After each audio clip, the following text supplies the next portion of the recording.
football at its absolute best. Yeah, they had us the first half, I'm not going to lie. Oh, could be Wayne. I think I got my swagger back. Oh. I love it, baby. Them orange britches. Something about them orange britches. Tennessee wins! Got us by Tennessee, Jawan Jennings. Jennings makes the catch. Ball hit high in the air into right field. Going back is Sayre. And Tennessee can say hello, win column. A grand slam in the bottom of the ninth. You can't draw it up any better. We just won a basketball game, and we're very happy right now. McGrath for the win. He got it. If you don't like college football and you watch this one, I'm not sure what your problem is.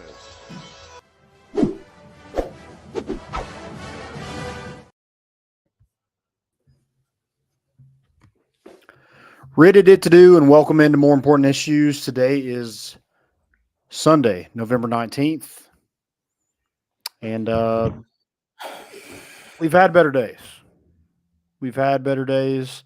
I will say I don't think this is a tougher episode to do than last week, but it is pretty tough to do. Just not great yesterday. We started off great. I mean, that's about as best of a start as you could ask for. And, not really anything after that. So just a struggle bus all the way through. I think Georgia is just that good. And so we move on. Vanderbilt's this week. Let's take out some frustration, get to a bowl game and see what happens. We have a lot to talk about. We're going to talk about that. Going to talk about some issues with this team, maybe some issues that maybe aren't even issues, but we see it, so we're going to call them out, see what it is. And we're going to talk some basketball. We need some sunshine in a gloomy day, and that's the basketball team right now.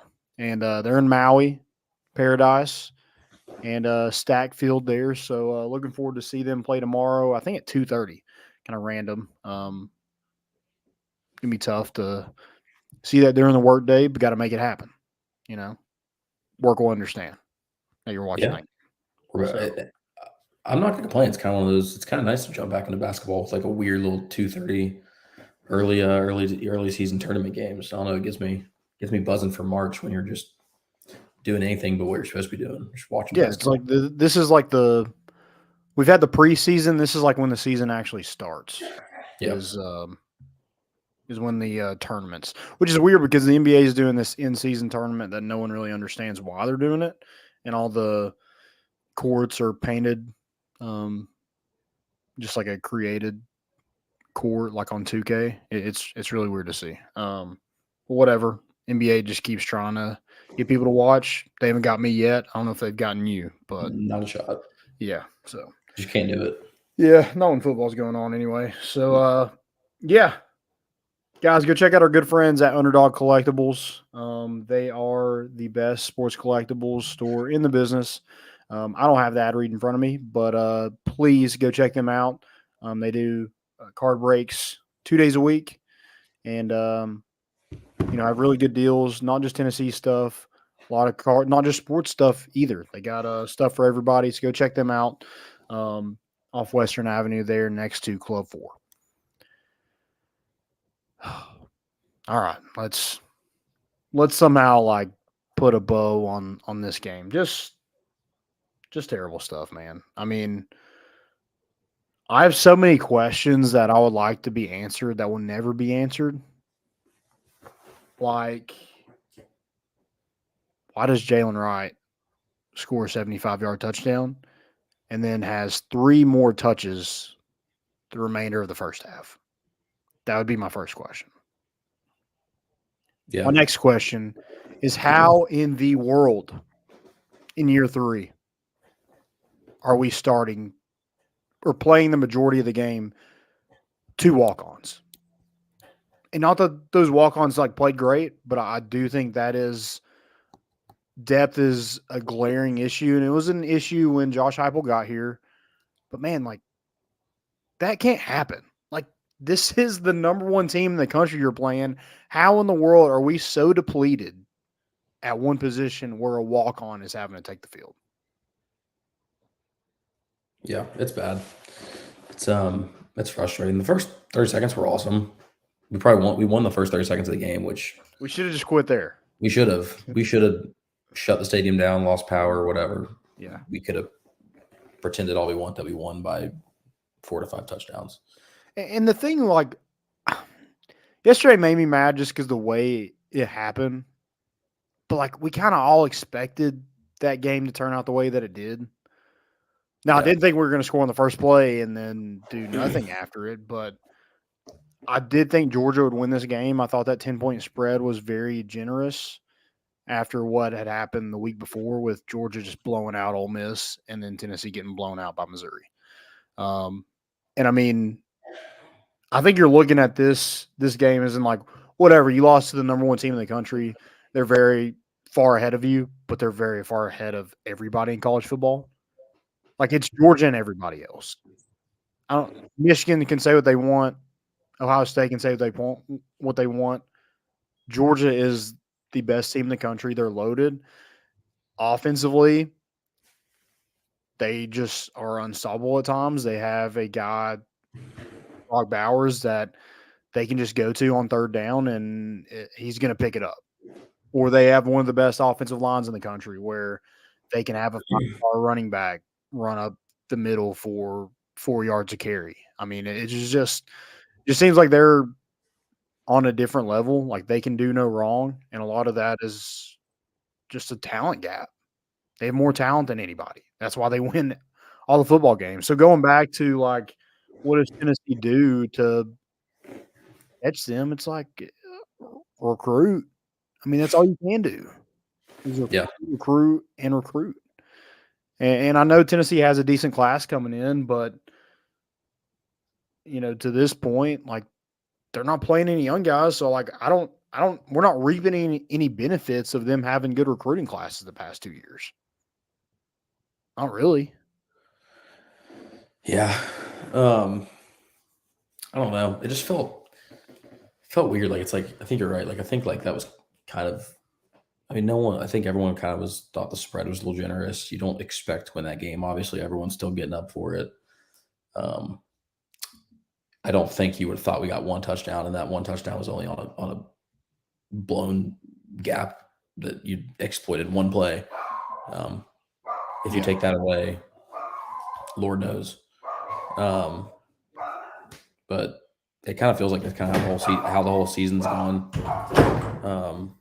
Sorry, we got mayhem going behind us. We're trying to lock it in. If it isn't the story, dog's pissed off too. I understand. I get it. Hey, I wouldn't be too happy, but yeah, I feel like it's like how the season's gone. It's like, all right, if you sit here, you take care of Andy, hopefully 8-4, and we're like, okay, I don't think that's too far out of expectations at the beginning of the season, but it feels like you're leaving so much on the table that it just doesn't feel like you're actually, like, again, on paper, you're like, oh, 8-4, you get the wins that you think you should have gotten. You lose, I think all of us were kind of generous with 8-4, 9-3 area where you're going to lose to Bama and Georgia and blow 2 games, a game or two. And, you did that. So, but yeah, it feels like there's a lot left on the table in terms of a lot of not utilizing talent as much as you can and taking advantage of the younger guys that you need to work in. And that's how the game felt yesterday. If you could have told me we would have lost, it's the same result, but you feel like you're leaving a lot on the table by missing opportunities to at least pencil something. Yeah. Your goal was trying to find a way to make it a 60-minute fight, and it just didn't happen. That first quarter, 10-7, you're thinking, okay, like, I know it doesn't seem like a lot's going right for us, but it is a one-score ball game. And then we try to kick a field goal down 4 touchdowns like that. It's just laughable. I mean, that was a slap in the face. I left after that. It's like, what do we do? Are we not trying to score? Like, what does 3 points do? At 38-13 instead of 38-10? I mean, I don't know. There's just no life. Yeah. And again, like the Georgia game, is what it is. Like everybody thought that was going to be a loss this year anyway, especially that the way that they look right now. I mean, no one's beating them right now. But you look back at the season, it's like the Missouri game shouldn't have been that way. Florida game shouldn't have been that way. You blow a shot at Alabama. I mean, it's just the way that things have happened over the season. It's like at this point in the season, you want to be playing your best football. Yeah. And I feel like we're playing our worst football. Yeah, I would agree. I mean, we're not capitalizing on third down. I mean, we've scored 17 points in the past 8 quarters. Like that's unacceptable. With this, Josh Heupel being a offensive guy, it shouldn't be the case. No, and I think that's where like a lot of the frustration is in terms of leaving stuff on the table. It's just like, again, the defense is not good either. No, but we all knew that defensively, Josh Heupel's teams defensively have not been good. Yeah. So you're going to give up points, but they've been able to score more points than the opposing team, and that's how they've won football games. Well, this year, like you're not scoring points like you were last year, so you have to do it a little differently when your defense isn't good and your offense is getting worse. I mean, it's a recipe for disaster, and that's what's happened the past 2 ball games. Yeah. Especially Missouri. I mean, again, the Georgia game is what it is. I don't know if you're you should get beat by 4 touchdowns to Georgia, but like you're at home with a huge winning streak at home. Mm-hmm. And it was a 10-point spread. Like everybody thought we were going to lose that game by double digits. Yep. But the Missouri game is one that just like doesn't make any sense. Like you couldn't run the ball, you couldn't throw it, couldn't capitalize on third down, couldn't get off the field on third down on defense, and then like I just don't understand the adjustments from Missouri to Georgia. And I know it is a different talent gap, Georgia to Missouri, but it's like it's the same thing that killed you against Missouri was the same thing that happened in this Georgia game. Yeah, I was about to say it's not like it's exactly what you saw in the Missouri game that you just didn't seem to exploit. I mean, again, maybe it's just that big of a talent gap that you did do your best to change things from the Missouri game, and Georgia just exploited it that well. But yeah, I mean, you're right. We knew we were taking a step down in terms of offensive efficiency and stuff from last year and just overall offense, but not this big a gap, not this big an inability to put points on the board. Like I said yesterday, if that 75-yard breakaway on the first play doesn't happen, we might not score a touchdown in the entire game. Like we might get 1 or 2 field goals up. Like I don't know. Obviously, the game would have played out differently, but I mean, it's just it looks like a total 180. And I know we're bruised and battered in terms of our receiving core, and our O-line's not as primed as we would hope it'd be. And there is gaps on the offense, but not that bad. Not 7 points and 10 points and just getting absolutely tattered on offense. Yeah, I guess that's the issue for me is like injuries happen, like they do. But the fact that you were you had a depth problem at receiver before the season even started. And that's on you to make sure that doesn't happen. Like you always got to play that scenario in your head is like, if we lose, this guy and this guy, or if we lose 2 bodies at this position, what do we look like? Are we okay with what we look like? And the answer at receiver should be no. You lose Brew McCoy, huge loss. I mean, you lose Dante Thornton. He wasn't much of a factor anyway, but they thought he was going to be. So maybe that's, I guess, part of the issue. But you just didn't have enough bodies at the receiver position, and you weren't good enough there, like behind the starters, to make a difference. And then Joe's just not good. I mean, it's just not. He's the same person. He doesn't make enough plays for you. Like when things break down, he ain't making a play for you. When you have something that opens up for you, like a game against Georgia, where like if you have a sliver of a chance to make a play, it needs to be made. And I mean, he missed a couple balls. He's just inaccurate. I mean, that one to Squirrel White scores a touchdown if he's able to hit him. But he throws it 5 yards over his head. Squirrel White runs a 4.3, 4.4 40. Like, how are you overthrowing these people still? It's your 5th year. And then I don't understand the whole after the game, they're like, yeah, we can still preserve Nico's red shirt. That's why he didn't play today. Well, a couple weeks back, you said you had no intentions of redshirting him. Yeah, that was never. I mean, that the entire staff and everybody's been very clear that was just not the play from the beginning. So you can't. Now, if there was something put in place that like, hey, he's going to redshirt this year, there's some sort of agreement, fine. But don't say like we have no intention of doing it, and now we're not playing him because we're trying to reserve that. Well, I mean, okay, next week, I have no clue, but next week is Vanderbilt. And are you not going to play Joe Milton on Senior Day? I mean, you played him all the way up to this point. Are you not going to play him on Senior Day to let Nico start? The answer is no. So, like, even if Nico plays, fine, but like, I mean, if you're still trying to reserve that red shirt, then I don't know. I just don't understand the red shirt thing because I don't either. If he's anything like people expect him to be, he's not going to be here for 5 years. Yeah.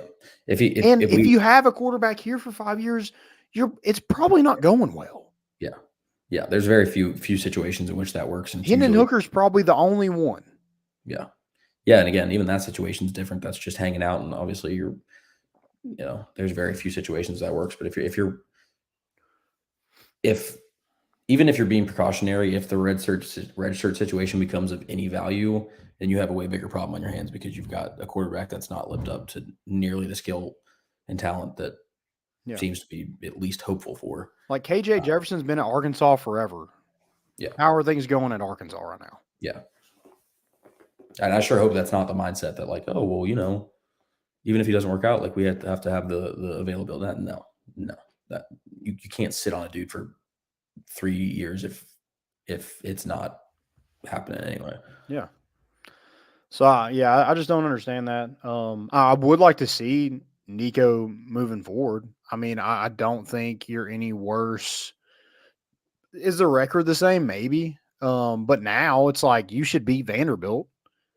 And then if he's the quarterback moving forward, then a whole month full of bowl practice should get him prepared to play somebody in a bowl game. Yeah, I agree. I mean, I think you have an opportunity that's like. I mean, I wasn't in the camp of like you should play him against Georgia. I don't think he would have done any worse than Joe yesterday, but like maybe that shouldn't be the first one. But again, like Joe is the quarterback, even though he's not the only issue. Joe is the quarterback on this football team. And you've scored 17 points in the past 8 quarters. Yeah. Yeah. I don't know. There's just, I mean, I know there's a lot of play and stuff, but if you really 17 for 30 yesterday, his QBR was 32.5. Yeah. Like it's not good. It's bad. Yeah. And I mean, I think like, again, I don't agree that Georgia would have been, I mean, maybe you could have picked a couple spots to put him in for a rotation for a drive, but I think if you're going to stay true to your word that you're going to play the better quarterback, are you playing the better quarterback or are you playing the guy that's your senior right now, his last season? Are you genuinely playing the best quarterback? And again, I'm sure the coaching staff knows a lot more than that progress in that situation, seeing practice every day and day in, day out, week in, week out. But just I don't know because the issue is that you run into next year is that okay, so Nico starts, and I mean obviously you got a little bit of some warm up games on the schedule, but we're gonna have to try to get the situation where he's okay. Now Nico doesn't play great for the first 3 or 4 games, and they're like, well, he needs time to warm up. We'll get used to these things. Well, we have situations now where not only can he have that opportunity, but he might be the better quarterback. Like he might genuinely be of more use to you. Yeah, he might be. We just haven't seen it. So like, and if he's not going to be like the end all be all like we think he is, then I think it'd be better to just find out now. Yeah, because that's the other thing. It's like, what do you have to lose? You're acting like this isn't baseball. Like if Nico shits down his leg for 3 drives at Vandy. Put Joe Milton in. It's fine. We're not saying just make a permanent decision. This isn't like an Alabama quarterback race where it's even. I mean, Nick Saban did it. It's like you if you're not fully sure on your quarterbacks, you cannot determine that in practice every week. There has to be some opportunity for. I mean, would we have ever if Joe Milton didn't get hurt, would Hendon Hooker have ever stepped up into with? Can you not say the same thing? What if we just stayed on Joe Milton the entire time? I mean, that's a great question. I have that same, and not just because of the quarterback situation, just because every position, it seems like we are just not playing, we're not giving young guys a chance to make plays. We don't put them in great situations. Ricky Gibson, we were struggling yesterday at corner. Cornerbacks were getting whooped. Mm-hmm. And we put Ricky Gibson in, he gets a pass breakup. We're down 4 touchdowns. Why didn't we try him before that? Yeah. Yeah, you're playing the more senior dude with more experience, and that I understand that, but then the spots where you are playing the younger guys, you're not actually utilizing the experience that they could be getting. Yeah, maybe you luck into it like a Hendon Hooker, where you have to play them, and you play them, and you're like, oh my God, we found it. That is the missing piece. Yeah. Maybe it just fits like that, and maybe it doesn't. But again, what do you have to lose in a situation like that Georgia game where you're going to lose anyway? Why not give some guys some reps? I mean, Elijah Herring did not play well at all, and we barely rotated. Yeah. That's 2 games in a row he's graded in the 30s through Pro Football Focus. And I know that's not the end all be all, but I mean, 2 games in 30, that's pretty consistent. Yeah. And I know he's benefiting because, Aaron Carter got hurt. Keenan Peely's hurt. Jeremiah Thielander has looked good in the few series we've seen him play. I don't know. I just don't understand some of the personnel changing. And, against this Vanderbilt team, let's see what Nico's got. And maybe it changes. Maybe it gives some life that this program needs right now.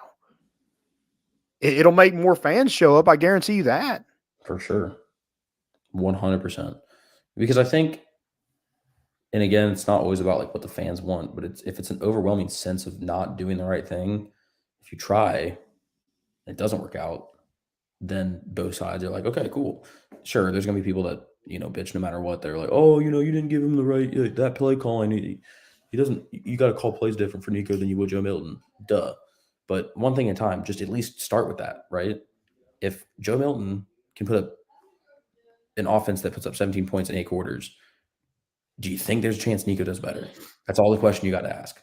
Because I mean, it was very sad watching Georgia on offense pick up 3rd down after 3rd down after 3rd down, and seeing Carson Beck standing back there in the pocket.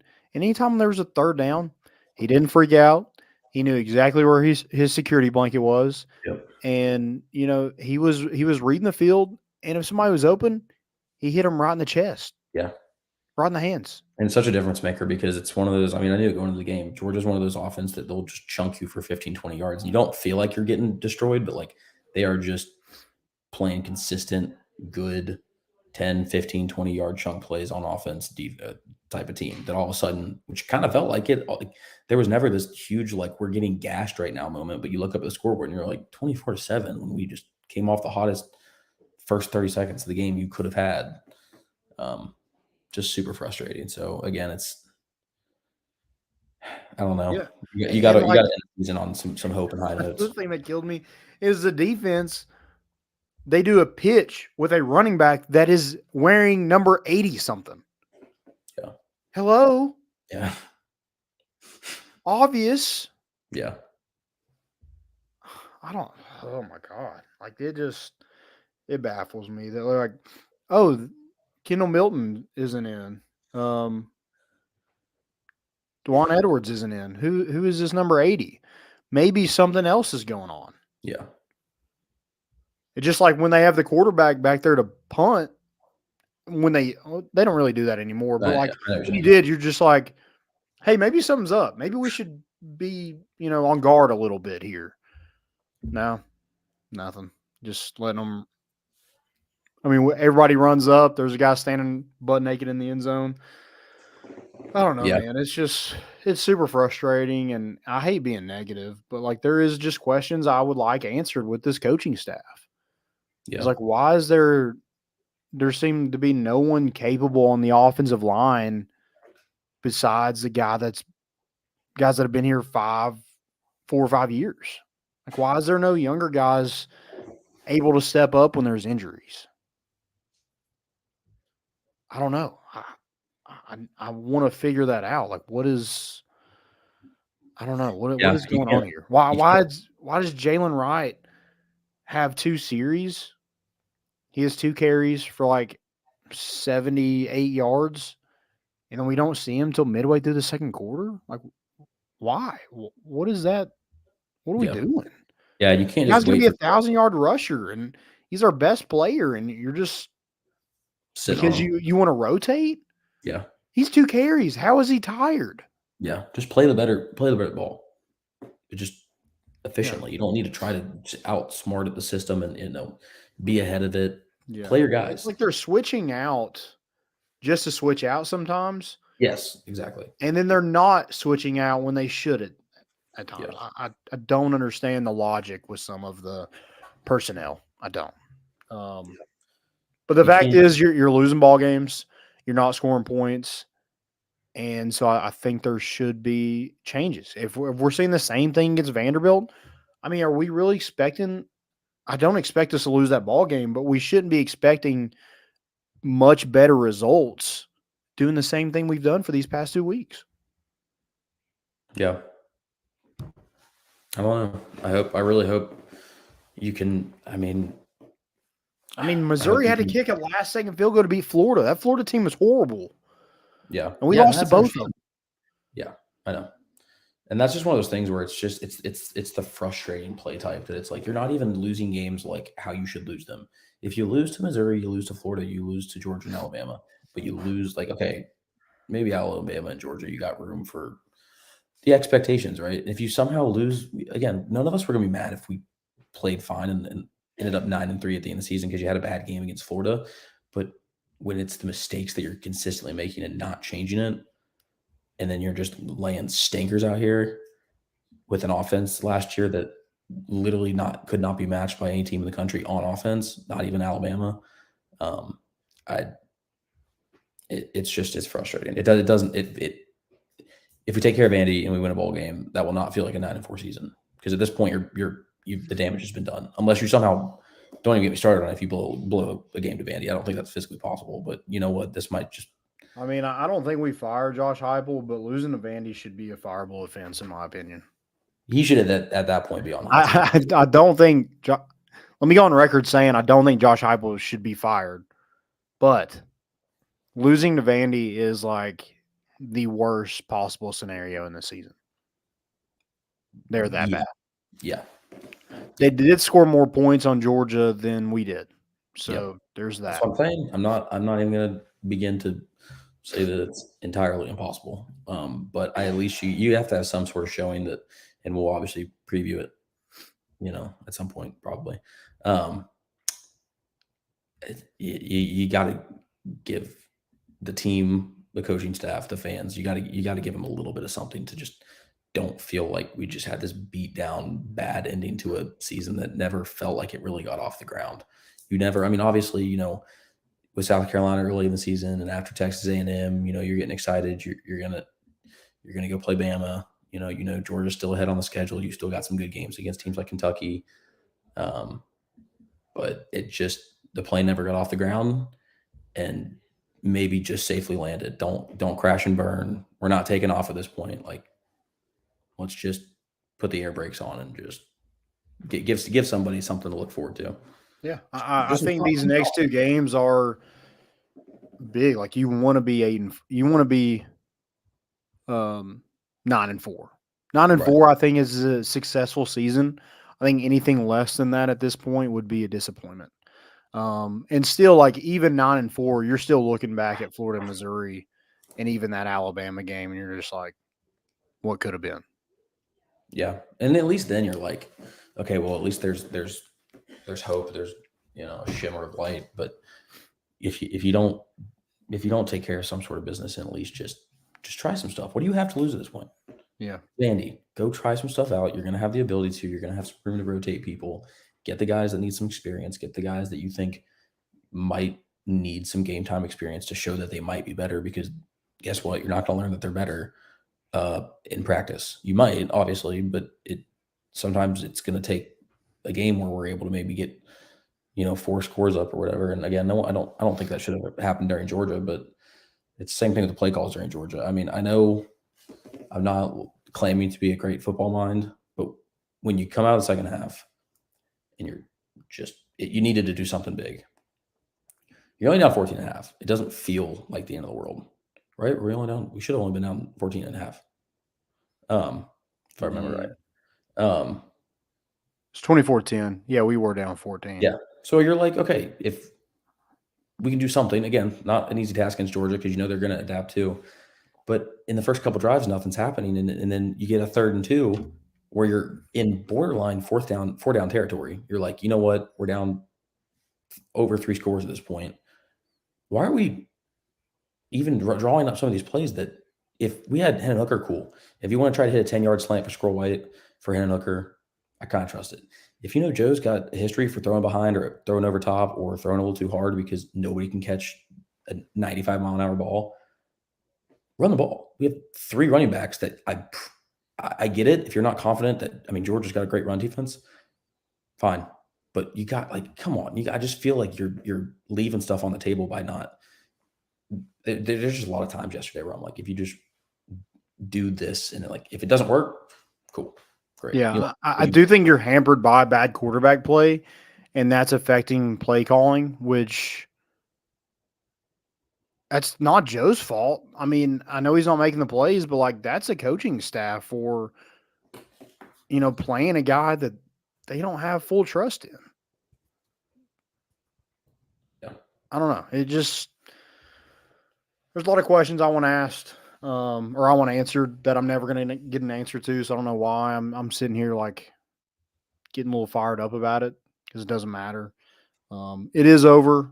I'm not rewatching this game. There wasn't really much of a game to rewatch. Again, I do think Georgia is that good. Carson Beck, 24 for 30, 298 yards. That was the quietest 300-yard passing game I've ever seen in my life. Yeah, that's what I'm saying. They just work you on the field. It's just. And it was, Tennessee did a good job getting it to 3rd down. Yeah. And it wasn't really 3rd and short, but no. Brock Bowers, right past the sticks. Carson Beck, Yep. Run up the middle, pick up 8 on a 3rd and 6. We were half a second away from some really decent pressure. James Pierce was getting back there. He was at least, getting around the edge. It's just, again, that's Georgia's abilities with Carson Beck is just like you had having that safety blanket of all right, well, he knows that he's coming. Yeah. He has the awareness, the pocket presence. He knows how to maneuver the pocket, and he knows that he's got to get rid of it because he's about to get pressure. Yeah. And I don't think the Turrentine was playing. Gabe Jeudy-Lally, Danico Slaughter, one of those was in for Kamal Haddon. Will Brooks, the walk-on, was in at star after Jordan Thomas, I guess, went out with an injury. I don't really know exactly what happened to him because I think he started the game. After that, it was just I don't think they played horribly, but none of those guys are making any plays for you. Yeah. They're not erasers. They're not difference makers. And they weren't yesterday. So, if you're not able to do that, make plays, and you're playing guys that just don't have the talent to cover the guys in front of them, you're not going to win many battles. And that's why they were 9 for 13 on 3rd down.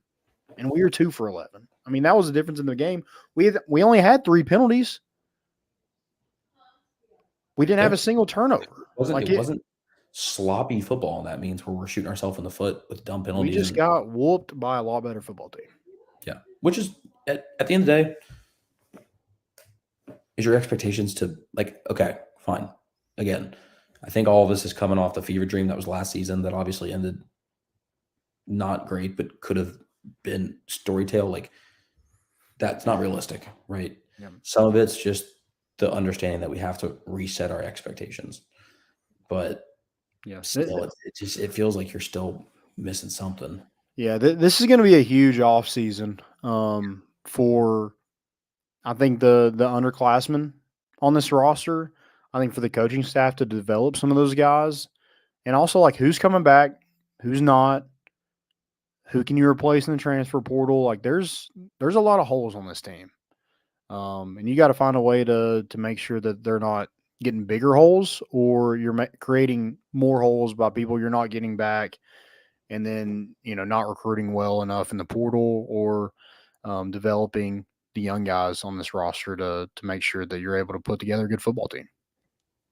I would ask you. I mean, it's maybe I'm wrong, but I mean, in terms of recruiting, do you feel like it's almost like if you were to lose these games because each position has a lack of talent, right? That's why you come. That's why you recruit guys. Hey, our receiving core, we're bruised, battered, and beat down. We lost a lot of guys last year. You lose Cedric Tillman, you lose J.N. Hyatt.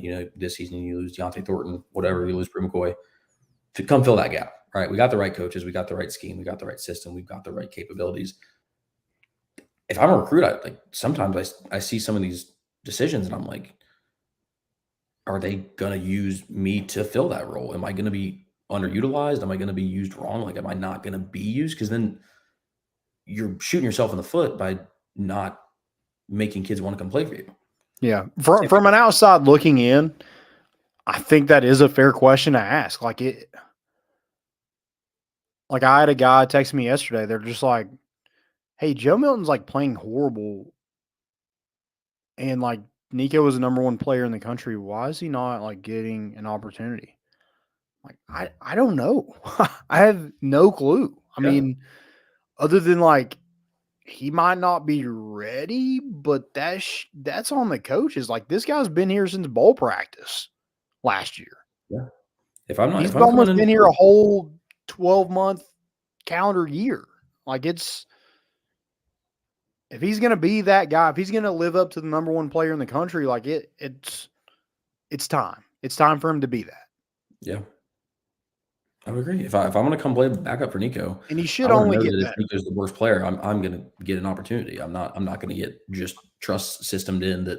Oh well, he's the older guy. He knows the system better. He knows Hey, if you're not going to give me a shot, then I don't want to play for you. Yeah, and I think that like with him, he might he can't play any worse than Joe is right now. That's what it comes down to. And he should only get better with more experience, more reps, games played. Like that experience does make you a better football player. So I got to think at some point he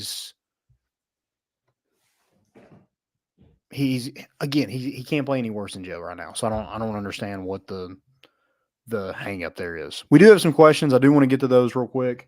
All everything said, what choices does Heupel need to make to ease your worry after a disappointing season?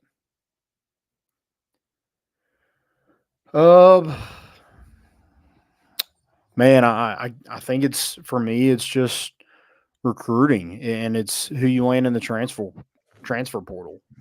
Get guys that can actually help you. Get guys that have some production at other places. Yeah. And I know it is a difficult thing where you're trying to, figure out like, why is this person transferring? What happened at this spot? But like, you have to do your research and, have guys that fit your culture and what you're trying to do.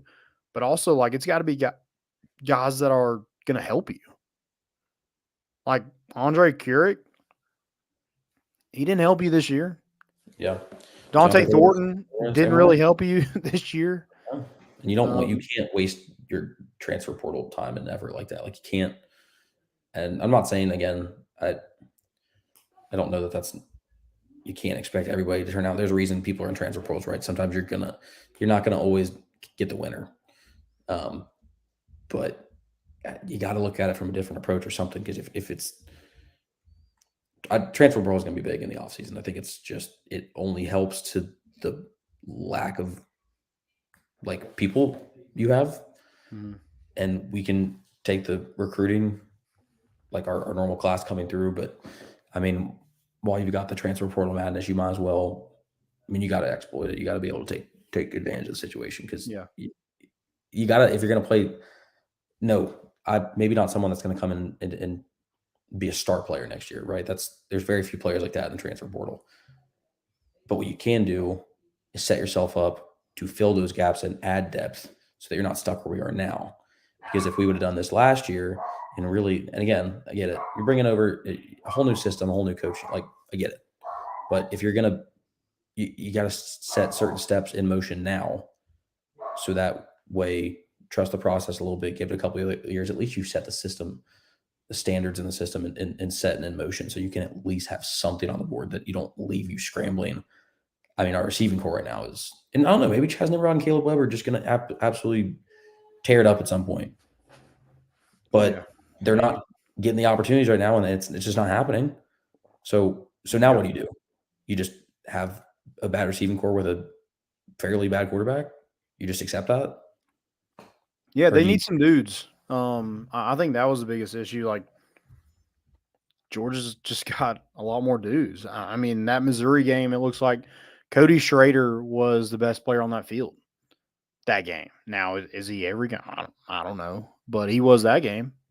Like, Tennessee needs some dudes that can go off. And I think especially at receiver right now, you just don't really have that.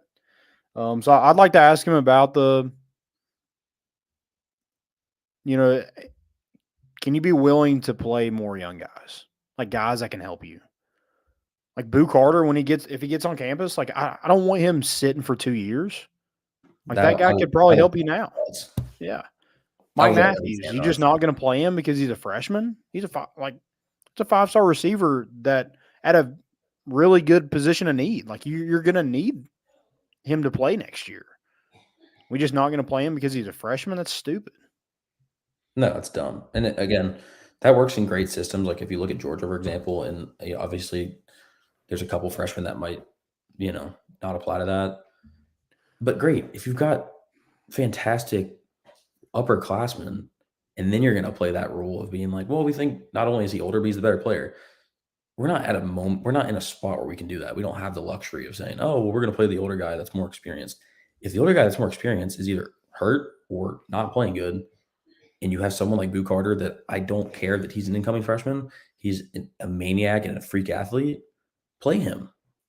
Yeah. And if you don't, fantastic. Or I mean, if you play him and it doesn't, like he needs some time, cool, great, fantastic. Yeah. I mean, the bad thing about this is like you should have played more young guys in games like UTSA and Austin Peay, and you didn't get the chance to because you didn't play well.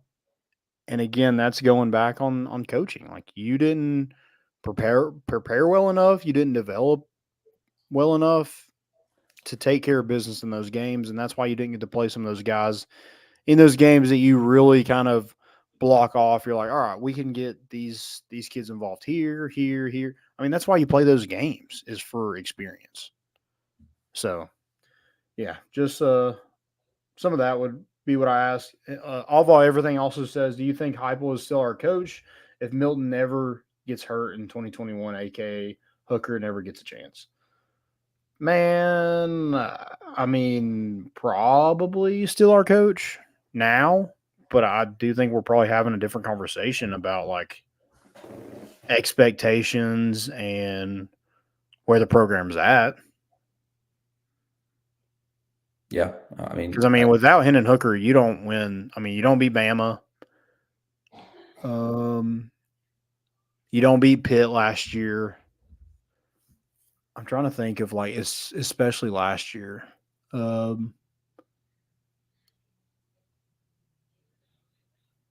You can play that game a lot. If we play how we play like this year, you could even say a game like Kentucky somehow we could end up blowing a game that we took care of with Hendon Hooker.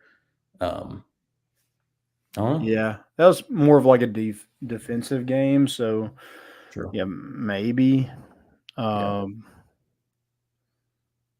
Missouri might be different last year. I don't know. Yeah. I do think it's an interesting question to ask, but I do think he's still the coach. I just don't know like what this program looks like if we didn't make the switch to Hendon Hooker. Yeah.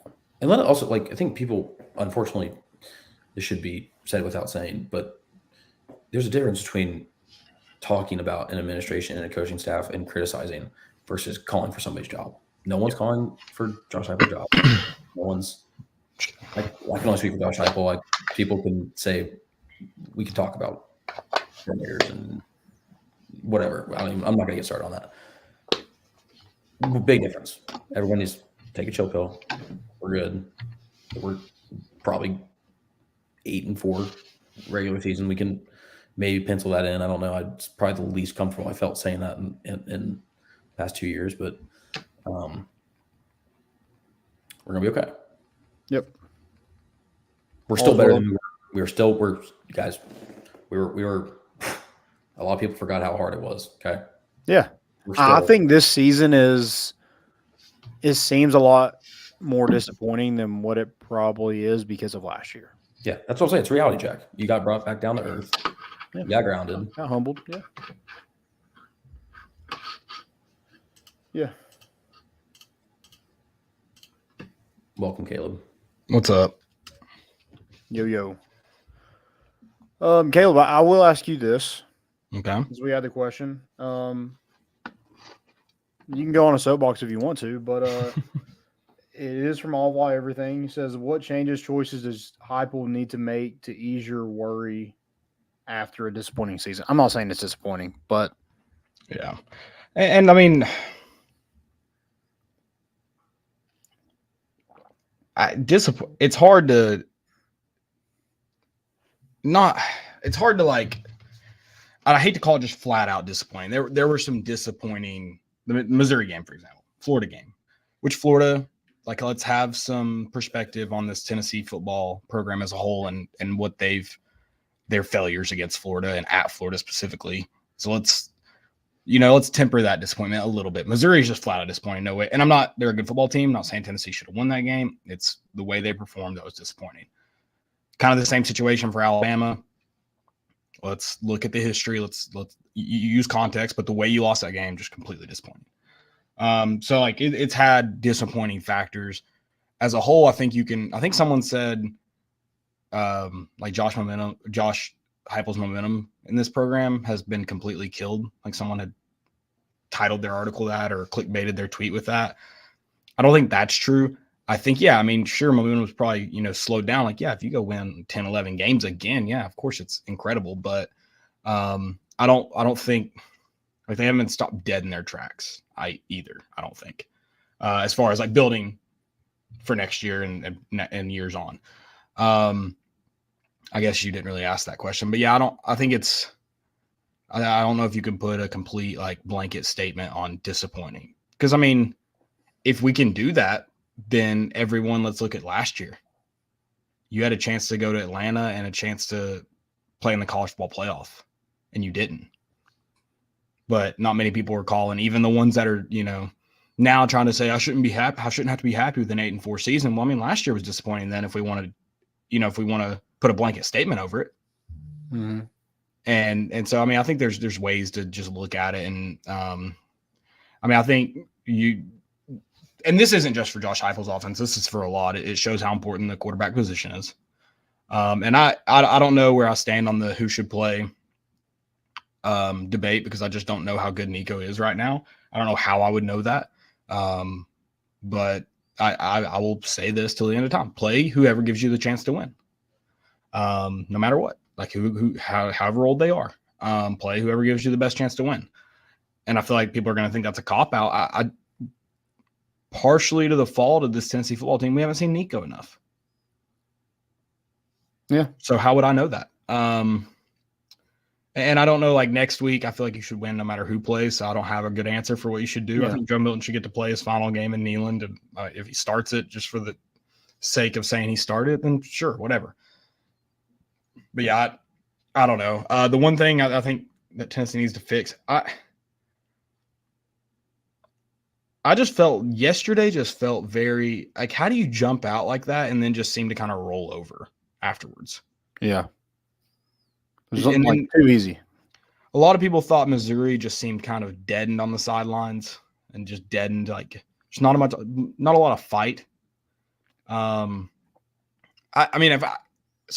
think that's a harder thing to really get a pulse on and say you should fix without kind of being in the locker room, being on the practice field. One thing I know that Tennessee's got to fix to be successful from here on out, no matter how good their team is, Tennessee's got to play disciplined football. They've got to limit penalties, pre-snap penalties. My God, they've got to. You're never going to win significant football games and or a significant amount of football games if you shoot yourself in the foot every drive. Yeah. I don't know. They were a lot better yesterday, but sure, but we had one that would slow down drives. Yeah. It goes back into that. It seems like Tennessee finds the most opportune times or inopportune, depending on how you look at it, to have drive killing penalties. And I don't know. It's got to be better. Yeah. I would also like to ask, like, in the losses this year, like, you got beat, like, on both sides of the football. Like, you got whooped on both sides of the football. And why can't this team play a complete 4-quarter game? Would be a question I would ask.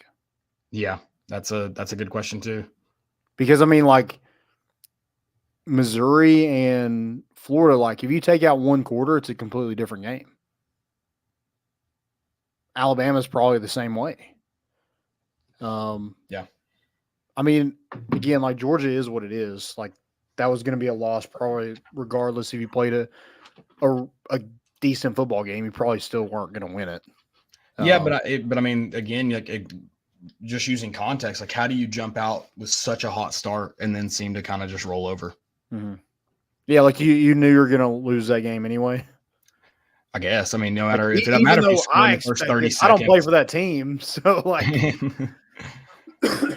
But I mean, it goes into like we were talking about. Like I don't remember what we said. It was if people are picking. I was like, if people are picking Tennessee, they're either a fan of Tennessee or an idiot. Like there's no in between in this game. Mm-hmm. But yeah, I mean, I kind of expected to lose that game, and I don't think that's people can say it's negative. Players can say it's negative. It's what I've seen so far this year. But you didn't give me much confidence after that Missouri game. But I promise I was cheering just as hard. Like I thought you were going to win it. Oh yeah, dude. I mean, there's a video of me after the first touchdown. I'm all in. Yeah, your eyes like crazy eye. Like you're ready to storm the field. I guess if it happened or not. I don't know. I mean, I told everybody I was talking myself into it all day. Like, I'll see you on the 50. Yeah, it's man. It was a frustrating game and just what a hot start. Yeah. But we can move on to this one. I mean, we were kind of talking. We weren't really just talking about the Georgia game, kind of just like on this season as a whole. And whether the record isn't probably disappointing yet, mm-hmm. there has been some really disappointing moments. Right. And some head scratching things with like personnel, kicking the field goal up 4 touchdowns or attempting to kick a field goal up 4 touchdowns yesterday was something that I don't know why you did against Missouri too, but then you did against Georgia. Are we just trying to like make the score look better or what? I don't know. Is Josh Heupel trying to hit some kind of milestone with points where it's like, I need every point I can get so I can get this like raise? I don't know. But you're losing football games. You're not playing well. And you scored 17 points in the last 8 quarters. Those are my biggest takeaways from yesterday. Right. Yep. Yeah, I heard you mention at the start of the show the kicking if we talked about Missouri, I was like, that was just the most chicken shit thing I've ever seen in my life. Yeah, it's frustrating. I get, wanting points. It just at some level though, like once you start getting later, like that's when you take chances and you try to get, you need just the most points. Like 3 will not cut it no matter how you kind of slice it and figure it out. I mean, the mathematicians in the CBS booth figured it out that you couldn't kick a field goal there. So, I hope Josh Heupel has. And I mean, that's the thing is it's like losing to Georgia isn't the disappointing factor. It's jumping out to a 7-0 lead on the first play from scrimmage. And then again, just seeming like you roll over. And I think a lot of people are taking the what does playing Nico yesterday matter? If it wasn't his first game, like really, like that would have been his first SEC game, right? Yeah. And when you get down, it's and I mean, if Joe Milton's hurt, it's a different story. But when you get down, like, what's the point? Like, why do you? I don't know. Like, I know that sounds like loser talk, but we let it get out of hand too fast. So do you put him in the third drive of the game? I mean, he got out of hand fast. Yeah. So, yeah. I don't know. I don't know what you do at quarterback. Like, I'm kind of in the boat of just like, if Nico isn't any worse than Joe right now, I think he should play. And I don't know if he is or not, but like, I just don't like. I think you could beat Vanderbilt with whoever you play. Yeah, I mean, I'm kind of in the boat of start gassing more next week. And then, like, you can give a whole month of practice to prepare him for whoever you're going to play in a bowl game. Yeah. Also, the people that are saying Nico's going to transfer because of this, why? What's your logic? Because he didn't play this year, but he's going to start next year, which means he transfers? I just don't get that logic. Yeah. That logic doesn't track at all. He's just mad because he didn't play this year, so instead of just saying, all right, he's not mad that he played this year, even though he came in knowing he was going to learn under Joe. Yeah, the logic doesn't track there. And then, I mean, he's going to have, I don't know. That just doesn't make sense. You're going to start next year in a system you've been in now for a full year. You know, here in a few weeks, it's been a year. Then you instead go learn an entirely new system at a place. If you go somewhere that you're guaranteed to start, how good is that situation? Or you go compete at another place that's probably a good situation. Like what? I don't know. But yeah, that doesn't really make sense. I'd like to see Nico next week. I think your goal should be to get him as many snaps as possible between Vanderbilt and your bowl game. And how that happens, I don't know. But I think you should try to get him as many snaps as possible. But it goes back into what I said last week. You're still trying to win games. Like that bowl game does count on your win-loss record.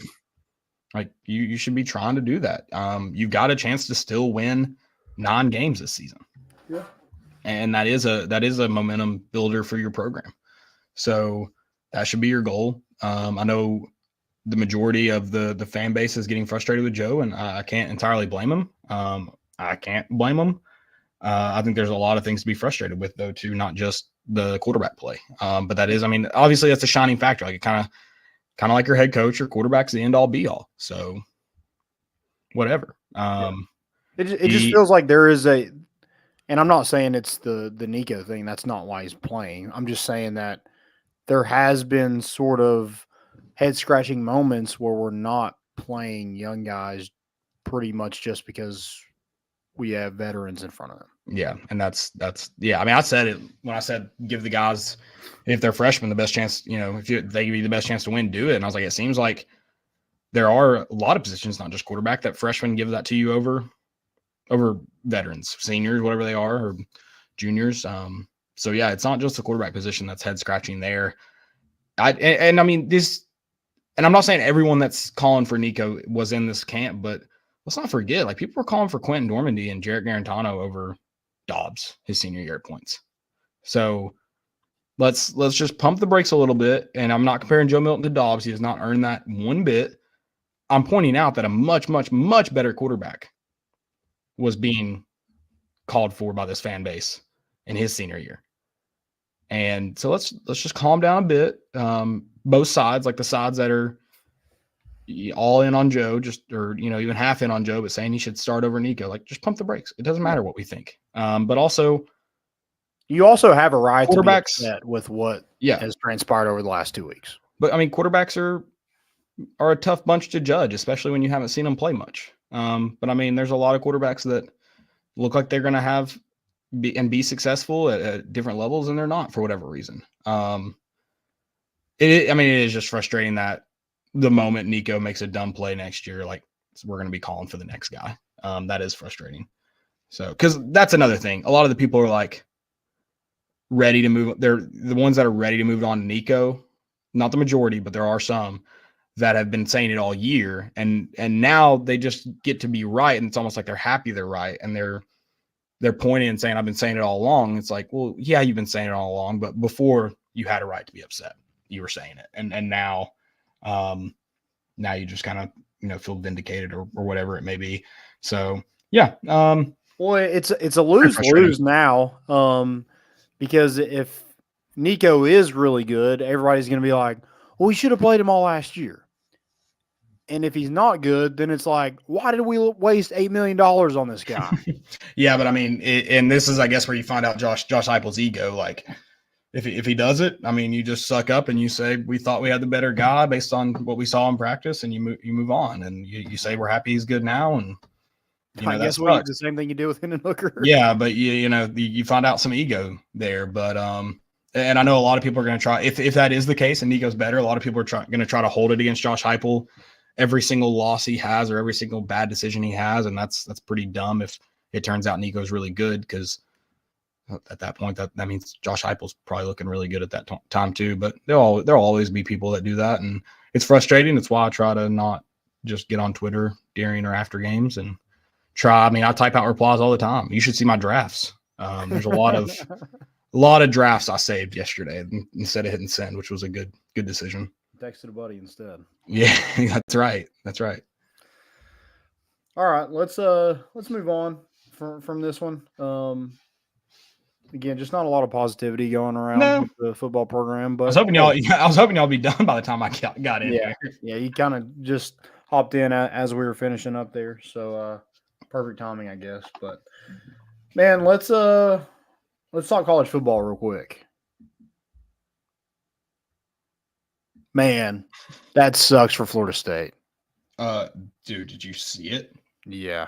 Oh my gosh, that sucks. I didn't think we'd possibly see a leg, not like a knee or something, but like a leg injury worse than Brew McCoy's this year. Mm-hmm. That was worse because like Brew McCoy's looked like it almost like went back into like a close to a normal position. Travis, like not even close. Yeah. And I guess that it's a game that doesn't even North Alabama. Like, I mean, you could have beat them with an offensive lineman at quarterback. Yeah. Yeah, that's a tough one. I hate it. Potential, I mean, I don't think it would have been him just because you've got some guys performing better, but typically Heisman races kind of come down to best quarterback on the best team, and the way Florida State's trending, like very easily could have been him. Yeah. I don't know. I mean, like I said, there's guys performing. They've been playing pretty rough the last couple weeks. Oh yeah, and it's recency bias for sure. And the way you have two guys in the Pac-12 plus Jaden Daniels playing, like it looks like the Heisman race has been kind of narrowed down. But again, I mean, if they go out win because LSU isn't going to get that final weekend before the Heisman ceremony. Are Washington and Oregon, can they play in the Pac-12? Or are they in the same? I don't know if it's like we're the best two teams or I don't know either, honestly, off the top of my head. And I don't care because it's about to go away. But yeah, depending on that situation, like he could have had the last say in. I think it is the best two teams, so it probably will be Washington and Oregon. I was about to say, I mean, he could have been one of the final kind of guys, and if he has a big ACC championship game, you never know. But yeah, I mean, like I said, probably not him, but he was definitely like in the mix. Like his name was there. He's probably still going to get invited to New York. I don't know. You never know. That's true. I mean, we had the same thing going for us, and yep, our guy didn't make it to New York. So you're right. Don't hold your breath, Florida State fans. Yeah, I agree, Zach. It's Penix or Daniels. I agree. Yeah. Is Bo Nix had 6 touchdowns yesterday. I just feel like the Like I'm feel with you. I don't just know. think Oregon is trying to get Bo Nix. Yeah. Oh no, it's clear they're on their campaign. Yeah. They've been campaigning since like week 2 for him. But but also, like, I'm gonna be kind of pissed off if Bo Nix won a Heisman. I mean, there should Why? be like, no. I'm just no. I'm just saying that there is. Yeah, you're right. You would never hate it. You would never hate him for that. You said go Whites last week. Yeah, I didn't mean to.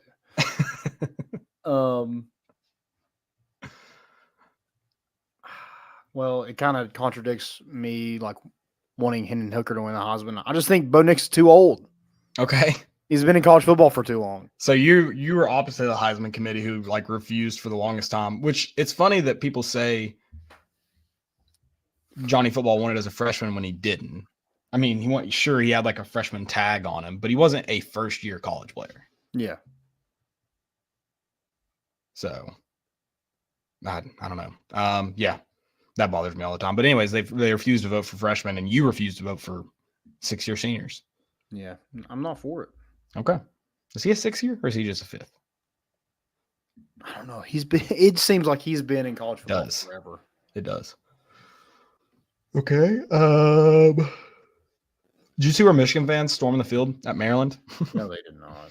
Well, they took like a picture for their 1000th victory or whatever. I guess like a group picture. And some of the fans like on the opposite side of the stadium like ran onto the field, I guess, to get in the picture. So I count that as storming the field. After a 7-point win over Maryland. Well, Landon, they didn't have the signals. Okay. What do you expect them to do without Connor Stallions? Ooh, that's a good thing. Like they only won. They're not even a good team without this signs. Well, that's a conspiracy going around right now. How about that, Ross Kivet? I'm just saying. We need to get Ross on to talk no, we don't. He texts me all the time telling me. I know his thoughts on it, and I'm just.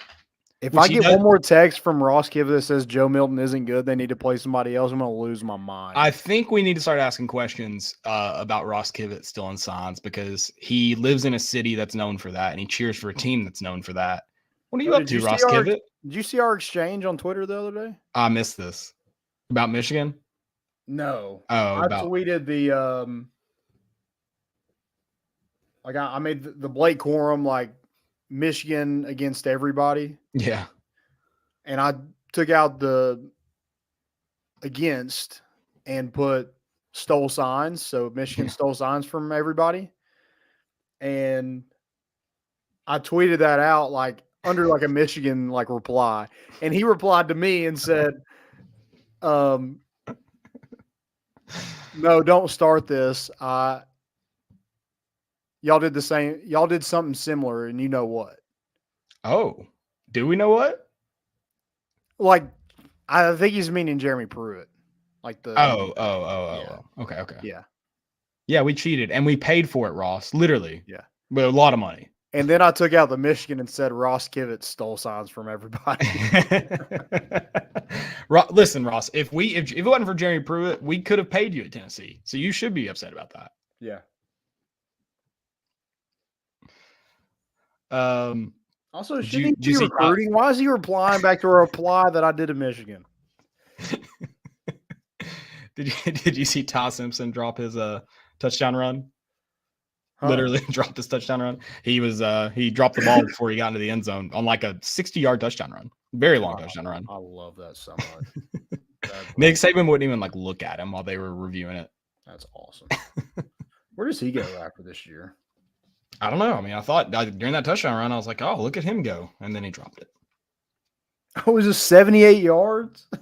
I told you it was long. I didn't know the distance. It was a long touchdown run, though. Oh, my God. If he had hung on to it for like 2 more inches, he would have had a 78-yard touchdown run. I don't think he got put back in. So I didn't understand this. The ball went into the end zone and was ruled dead. Would that not be a touchback? Or I guess it's because the ball ran forward. Because they gave the ball back to Alabama on like the half-yard line. Oh, really? Mm-hmm. But I thought if it went to the end zone, I don't know. Maybe it's because you technically can't fumble a ball forward, right? Yeah, but I don't know that rule. Yeah, I guess if he like, I don't know. If you drop it before it's in the end zone, then the ball would have to be fumbled forward. Like if Alabama had recovered it, I don't think it would have been called a touchdown. But Chattanooga didn't make a clear recovery. So I guess that's why. I don't know. Yeah, I'd like to figure that out. Louisville, baby. Louisville. With the overhit, too. Okay. Oh, what about that Missouri-Florida game? Yeah, me and Joe kind of talked about. Did you? How, like, losing to Missouri is not good. Losing to Florida is even worse. But the fact that you just got blown out by Missouri and they beat that sucky Florida team on a last-second field goal is pretty heartbreaking. Who cares? It was fun to watch. I mean, I don't think that relates to Tennessee at all. I also love how little – I hope Missouri understands how little the rest of the SEC cares about them. Missouri players were on Florida's sidelines chomping, and it didn't result in a fight. Yet that Tennessee-Florida play that broke out at the end of that game. Oh, yeah. Just like one hit caused the whole freaking brawl. Yeah. Dadgummit, I didn't realize Oklahoma ended up beating BYU. I was really rooting for the Mormons in that one. Iowa, Illinois. Dude, that's insane. Under. That is insane. Also, Arizona, Utah. Holy crap, Utah. What the heck? Yeah. Dude, Arizona's a weird team. Yeah. Kind of good. Yeah, they're a weird team. But they lost to Mississippi State. Ooh. They're good at home is what Sam said that to me when I was like, yeah, I took Utah in that game. He's like, Arizona's good at home. Pull up the score, and it's like 28-0. I was like, what is happening? Yeah, Pac-12 teams are hard to trust. I did win a lot of money yesterday. Did you? On Washington, and I had a big parlay. The only thing that missed on the big parlay was freaking James Madison. God, what a heartbreaker, man. I hate them. It's the Fun Belt, dude. Come on. Nothing's easy in the Fun Belt. No, it's shut up. No, shut up. I'm not going to let you sit here and bash James Madison because they lost one football game. Yeah. Shut up. No. Shut up. They lost on the biggest stage. How? It was College Game Day. Oh, they show the game on College Game Day? I missed that. They won on the biggest stage. There's 27,000 people there, Landon. No, they lost. No. The game that was not played there, yes. Yeah, that game had national attention from pregame on. They've had a lot of games that were national attention this year. Did you watch them? This week? No, I did not. What about last week? You watched James Madison? I paid attention on a Saturday. Over to hit. Not on a Thursday. On a Saturday, have you watched James Madison play a football game? Yeah. No, you haven't. You're a liar. Okay. I don't believe you. You don't get to you just don't get to hate teams because you just started betting on them. If you system bet like I have all year. Well, I tried to hop on that train, and that's the problem. You can't just hop on a train. You can't. I didn't even need them to come. You waited down. You waited down. That's why it ran slow. Your fat ass got on and weighed it down. No, it's a let the train run. Let the train run, Landon. You just can't miss out. It was the highest odds. You just can't miss out of my parlay, and it lost because of them. But you got on too late. You can't accept that you're just not going to get on every trend. You're a trend killer. That's what you are. I don't believe this. Look in the mirror. Look in the mirror. Don't you call me a trend killer? How you dare are. you? How dare you? Did you kill the trend or not? No. Trend killer. No. How many times you bet on James Madison this year? Probably in parlays, maybe twice. So I'm probably 1-1. And you're mad about that?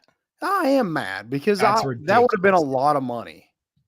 You're pessimistic. That's the problem. No. You're the NCAA. You're just hating on James Madison. You're the NCAA. I had high expectations, and I was let down. You're the NCAA. No. You know who they played yesterday? Another fan favorite. App State. Another good betting team. Bet you didn't factor that in. I factored in the 11-point spread that I just need to money line. You just hopped on the train. You said James Madison's good. You didn't even know who they were playing. It wasn't a trend. You were doing spread. I wasn't doing spread. I was doing the money line. I did everything. I did spread. Game. I did overs. I just needed that train to keep rolling, and it came to a complete halt. Yeah, because we have fat trend killers hopping on. No. PHAT fat, not. Don't you fat shame me. This ain't a fat shame podcast. Landon, it's college football. It's overtime. It gets weird. That's another thing. College football has been so weird this year, and Tennessee's benefited from zero of it. Yeah. We're a trend killer. It's not me. It's Tennessee. Don't blame me. They're the fat trend killer. I think you just need to take some blame and just that's it. You just need to take some blame. I blame myself for. You know what? Yeah, I do blame myself for picking a team that was undefeated. Okay. Perfect. Maybe they're just getting – I blame the NCAA, actually. Okay. They're getting closer to the postseason. They're not allowed to play in the postseason, so I think they gave up. It's not James Madison. And that's another thing. App State needed to win this game. They're trying to get into the Sun Belt Championship because they can because James Madison's not eligible for it. So this wasn't my fault. This was the NCAA. Yeah. Okay. But App State needed this win bad. I think they now need James Madison to go beat Coastal next week, I believe. Yeah. Did you watch the Washington-Oregon State game? I watched a little bit of it. Last night I was very much in and out of sleep later on in the evening. It was a complete, torrential downpour. Yeah. The entire game. Which led me to believe that that was going to be in, Oregon State's favor. Yeah. I thought it was too. When I bet on Washington pretty heavily, didn't check the weather, obviously. And it was a big fumble fest, which was awesome if you weren't betting on it. Because fumbles in the rain are just better. Because they're kind of weird. Yeah, it's there's a guy running full speed to the end zone, no one really around him. Somebody comes up and just tackles him like normal. The ball just pops up, goes 10 yards backwards. The next play, I think Oregon State's quarterback runs, or maybe it was like a receiver on a reverse running, and basically just gets tackled. Ball just squirts out. Yeah, that was and it's nice how the ball just kind of stops. It either stops or skips. There's no in between. It doesn't just bounce around. Yeah. And then everybody's just diving on top of it and sliding past it, and it's just chaos. I enjoy it. Love to see it. What other games? Oh, Auburn. Zach mentioned Auburn. Auburn. Dang. That's Hugh Freeze's lost in New Mexico State 2 years in a row. I saw that stat. They got his number. I also love people bitching about just joking comments about players being we want some of that 1.7 million that they won yesterday. Yeah. And people are so upset about it. I love it. That's a lot of money to lose. That's a lot of money. To lose bad. Now, I can't imagine paying somebody who can beat you. That'd be hilarious. Yeah. Technically, we wouldn't have won that game anyways, looking back. So just would like to throw that out to the universe. That game would have been vacated. Yeah. Okay. So Jeremy Pruitt is ahead of the curve. Yeah, good for him. Saw it coming. Also, I did tweet this because CBS mentioned Amarius Mims pretty early in the broadcast. He did get paid to go to Tennessee, which he didn't go to Tennessee, and he went to Georgia just for the love of the game. Just want to note that. Yeah, good for him. Mm-hmm. Good for him. Not really a lot else game-wise. Clemson beat North Carolina 31-20. Kansas State, Kansas, a pretty good game. Yeah, I bet on Kansas. That was more of a cheering for Kansas bet. I thought Kansas State would probably win when we talked about it, but Jayhawk, baby. When it comes to football, I'm a Jayhawk. Okay.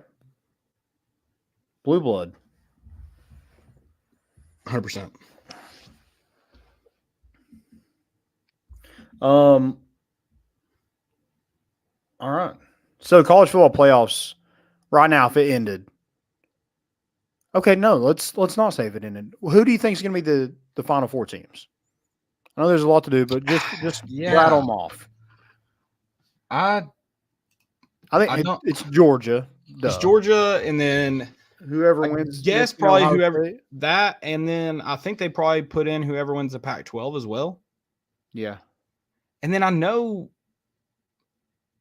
a lot of people are thinking they go away from Florida State for like Texas if they win it all or win the Big 12. Pac-12 or Big 12, and then like Alabama if they win the SEC. I feel like Florida State gets in though if they win out, right? Yeah, if they're undefeated, I just have a hard time thinking they're going to be undefeated. Okay. Yeah, now probably so. Yeah. Yeah, probably. Yeah. I don't know what their backup looks like, but yeah, right. That's hard to overcome.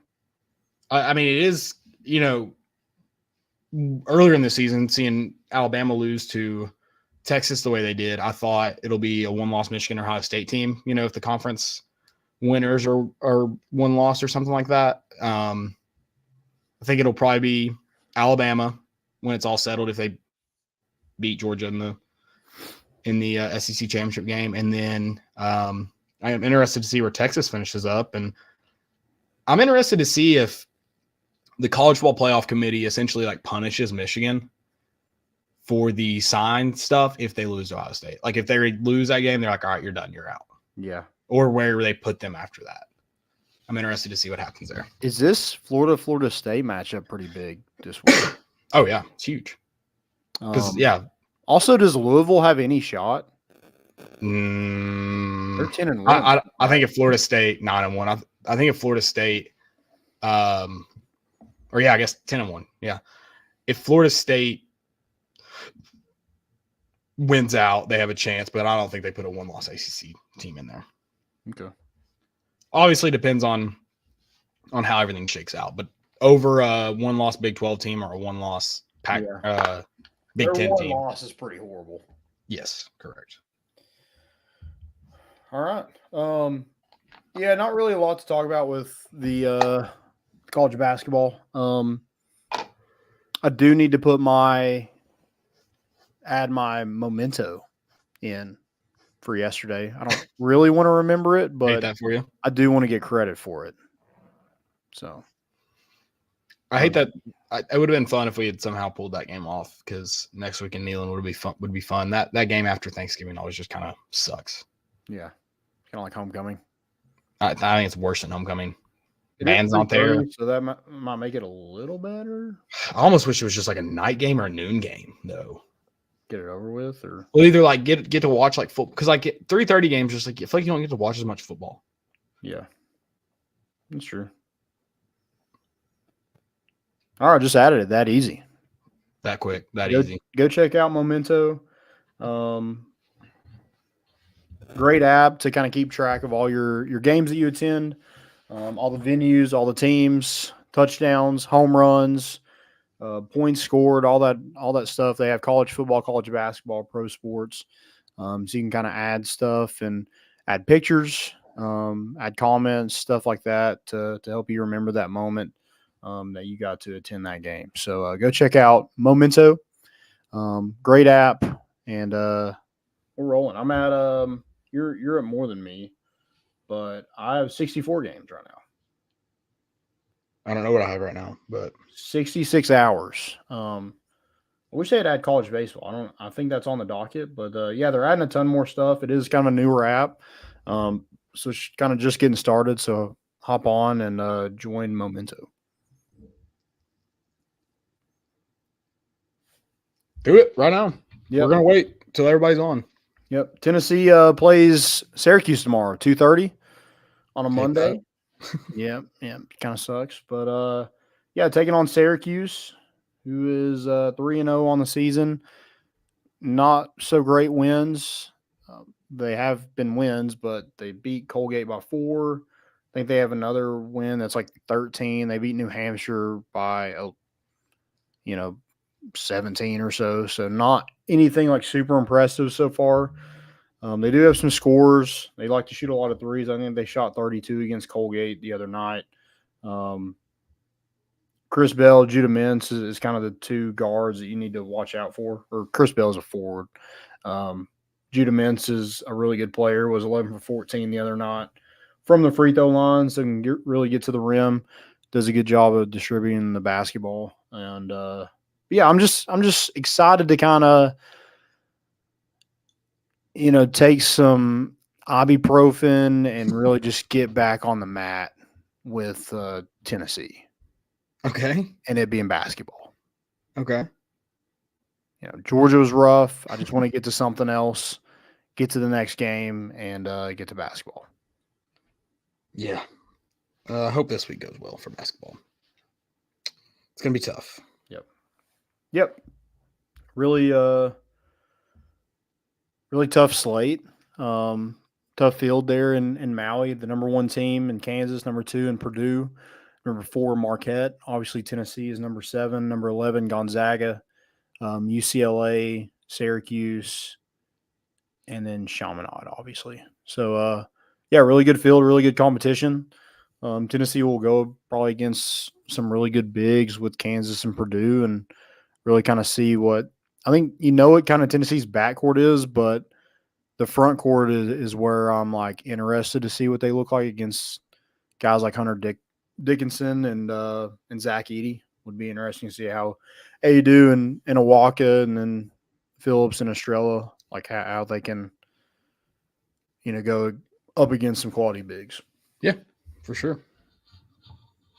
All right. Most important.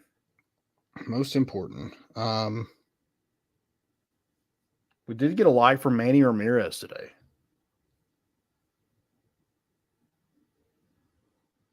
Big dub for the pod. That is big dub. Is he coming on the pod? He should, yeah. Me and him are probably going to have a lot of nachos and Lindsey Nelson in the next year. So, should be a lot of fun. Tennessee did get a commit today, too, from a 2025 cornerback in Tyler Redmond.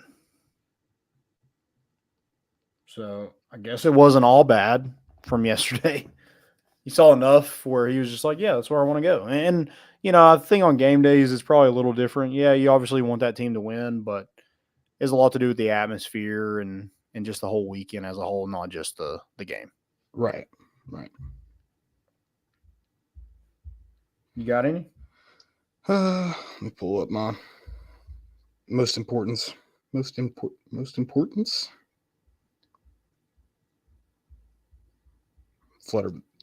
with screenshots right now. Yeah. Sick of it. Also, just thanks for everybody who showed out at the tailgate. Yeah, it was a good time. Had a great time.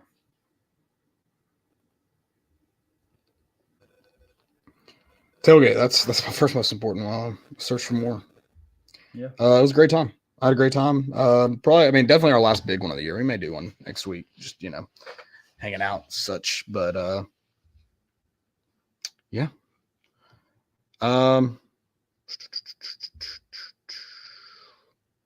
We've talked enough about the Michigan scandal.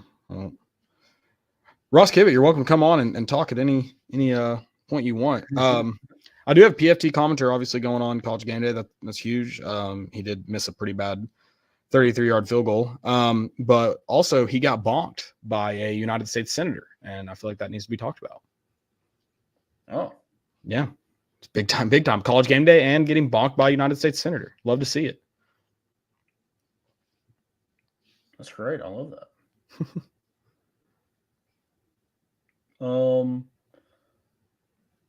We do get to see it. We did get another picture of Rick Barnes in shades, so I think that's big. Okay.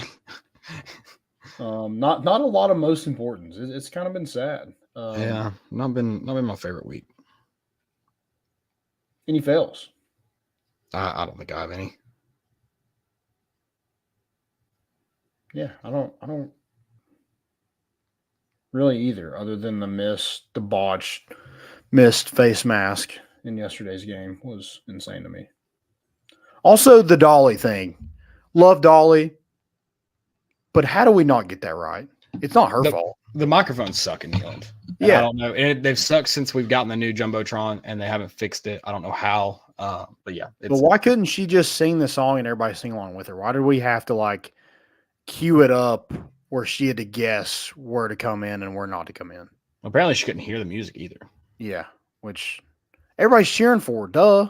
It was also weird they did it like a timeout instead of like at halftime or something. Yeah, it's like they weren't going to go on a TV timeout, and then they started walking her out there, and then they went on a TV timeout. Yeah, we didn't even get to see it at home. So there were a lot of big people in town, not just Dolly. Dolly was definitely the biggest, but yeah, Peyton. You know what I'm saying? Peyton was in town. Alvin Kamara, Alontae Taylor. Yeah, and then a couple Georgia fans, which don't love that, but Thomas Rhett was there. Megan Maroney, is that how you say her name? Yeah. Chase Elliott was there. Chase Elliott was there. Which is he a Georgia fan? I think so, yeah. Okay. Bubba Wallace was in town too, though. Okay. He was a Tennessee fan. Theo Vaughn was there. Yeah, he was. Caleb Presley. Oh, didn't know that. Okay. Yeah. I don't know who else was there. That's all. Are they going to try to dump water on Heupel again? I guess. Yeah, I guess they're like, guys, we got I guess they missed out on the Bama game last year where they're like, man, we need to storm. I think they were storm chasing yesterday. Right. Max Scherzer was there too. Okay, cool. I think was that this week? I think he was there this week. Yeah, there's a lot of baseball players in town. Connor Pavoloni, Trey Lipscomb, and Joyce. They didn't mention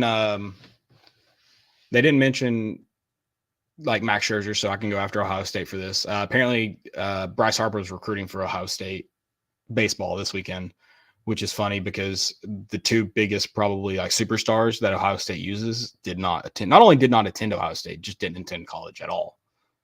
In sports where it's one of them you can't go straight to the NBA, but one of them you still can go straight pro for. Yeah, so I find that interesting. Is that LeBron and Bryce Harper? Yeah. Okay. They act like LeBron's been an Ohio State alum his entire career. This is the first I've seen any Bryce Harper. Son went to USC. Yeah, this is the first Bryce Harper connection I've seen, but I thought it was funny because he also did not play in college, or he did play in college, didn't he? At like 16, he played for like JUCO or something like that, didn't he? Who? Didn't Bryce Harper have like a weird wasn't he like 16 or 17 years old and played for like a JUCO school or something? Maybe. I don't know. I feel like he had like a weird, because I'm going to Google that now. I think he did technically play in college. I don't know.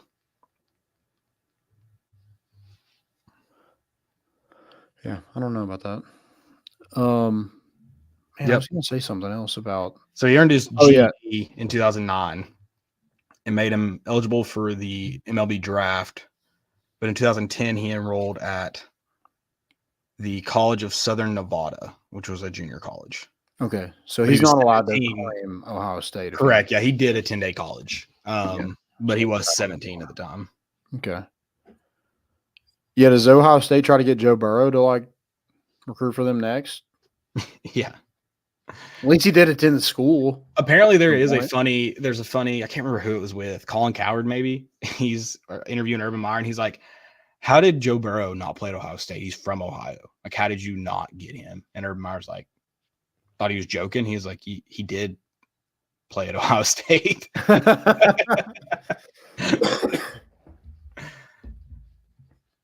It shows how some of those national guys pay attention to stories. That was a very big story, his recruitment to LSU as a transfer. So thank you.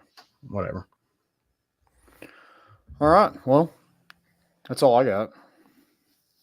That's it for me too. Guys, let's get out of here and have a good week, and that's it. Thank you guys. We'll be back this week sometime. Thanksgiving's this week, so I guess we'll figure out what our plans is, and get with y'all. Make sure we're relaying that information out on Twitter and all our other social media. Also, we do have a TikTok, so we did make one video at the tailgate. We're going to try some new content like that. Also, go check out our YouTube page. It's More Important Issues. Please subscribe. We want to get those subscribers up. Yeah, that'd be great. If you could do that, that'd be awesome. Thanks again. And we're bringing the boat in, and we out.